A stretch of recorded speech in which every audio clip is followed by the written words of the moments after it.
The U.S. hypersonic defense system has just launched plans for China to restrain his Zhou-Ji orbital hypersonic bombing system has been live-fire target drop.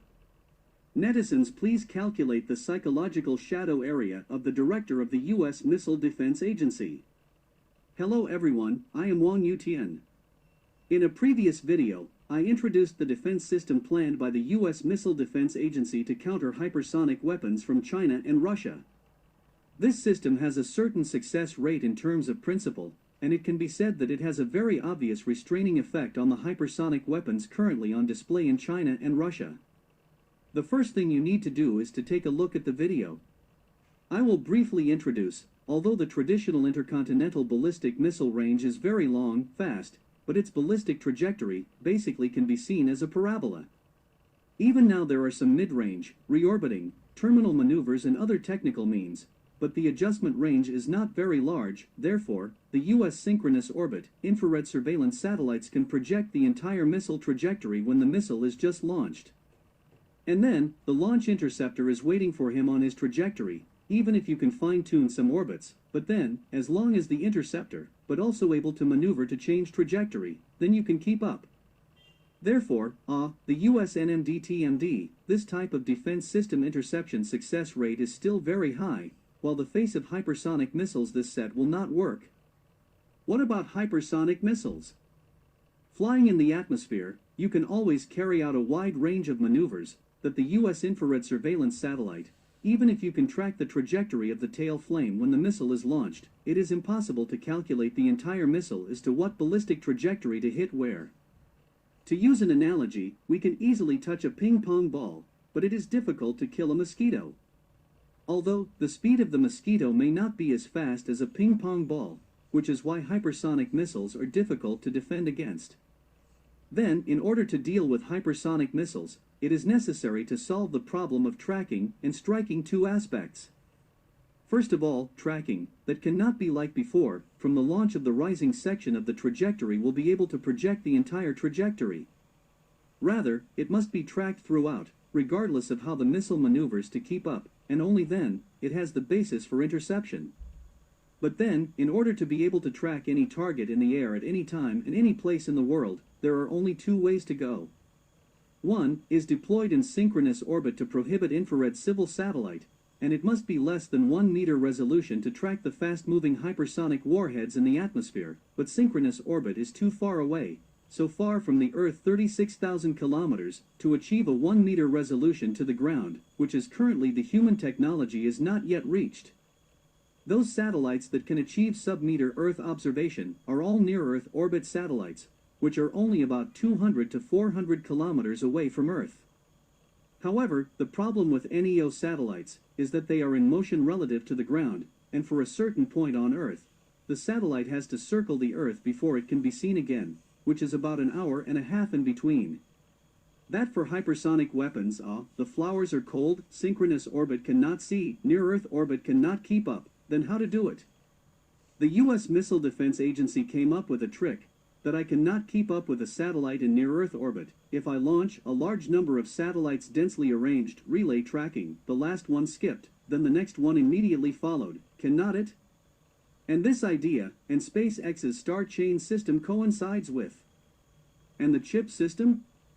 The initial operation has now proved the feasibility of this idea. So, the U.S.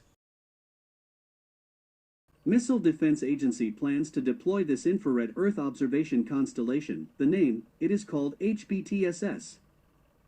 Because SpaceX training has solved all the important technical problems, so this project progresses very quickly. The plan is, this year to start launching, to 2026 the launch of 1,000 satellites, and because of the number of satellites, even if the Russian and Chinese anti-satellite system can knock out part of the even if the Chinese and Russian anti-satellite systems can knock out part of them, the impact on the observation capability is also limited, and the resistance to damage is very strong. Then the problem of tracking is solved. The problem of striking is more difficult to do. The U.S. plans to develop an interceptor missile called GPI from this year, and what about the specific technical details? No information has been revealed, and the original plan was to develop it successfully after 2030. But spurred by rapidly updated hypersonic missiles from China and Russia, officials at the U.S. Missile Defense Agency say the plan will be significantly advanced.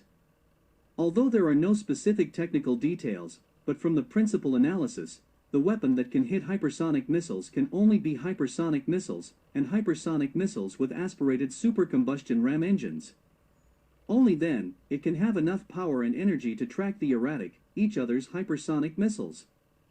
For example, the fighter jet overload only 9G, and in order to hit the aircraft, anti-aircraft missiles overload can often reach 30G, or even 50G, only then can be agitated with the other side. After introducing the principle of this set of U.S. hypersonic missile defense system, netizens are not feeling that once the U.S. deployment is successful, then our hypersonic missiles seem to be less effective, the deterrent capability is greatly reduced. After I introduced this system, I could only say that China should also deploy such a system to build a defense shield against hypersonic missiles, to achieve the construction of both offensive and defensive. Ultimately, the balance of terror will be achieved with the United States, but we will use our technological advantage to shift the balance in our favor. That was the best way I could think of at the time. The company's first ever supersonic strike system was launched in August by a Long March 2 rocket. It was launched by a Long March 2 rocket, but instead of simply lengthening the range, the experiment incorporated the concept of orbital bombardment. What is orbital bombardment? This is a concept proposed by the United States and the Soviet Union during the Cold War. In other words, the nuclear bomb to the satellite, launched to the near-Earth orbit around the Earth, does not come down, and then the need to strike it, the nuclear bomb can be directly from the sky, without giving your missile warning system any time to react. However, due to concerns about the militarization of space and the escalation of the arms race, the United States and the Soviet Union have not deployed such systems. The Chinese test launch should be accurately called a partial orbital bombardment system, that is to say, the missile first launched the orbital bomber to more than 200 kilometers from Earth in near-Earth orbit, and then at the appropriate location to release hypersonic warheads, and finally hit the target. So what are the benefits of this design? First of all, the US HBTS satellite constellation just introduced is completely nullified, and the altitude of this constellation is just over 200 kilometers, so how can you see me when my missile flies as high as, or even higher than you? Then when I release the hypersonic warhead, down to 100 kilometers below the time, leaving you with a reaction time of 10 minutes, right? Secondly, the US interceptor missile is also nullified. We know that the circumference of the Earth is about 40,000 kilometers. Our previous intercontinental missiles, such as the East Wind 41, the range is only 10,000 kilometers, can only take the Arctic ballistic to be able to hit the United States. But the US has deployed an anti-missile base in Alaska, which can intercept very easily. And the United States has also deployed many anti-missile defense systems in the northern and western parts of the country. Previously, our missiles had to break through these layers to reach the United States, but the United States?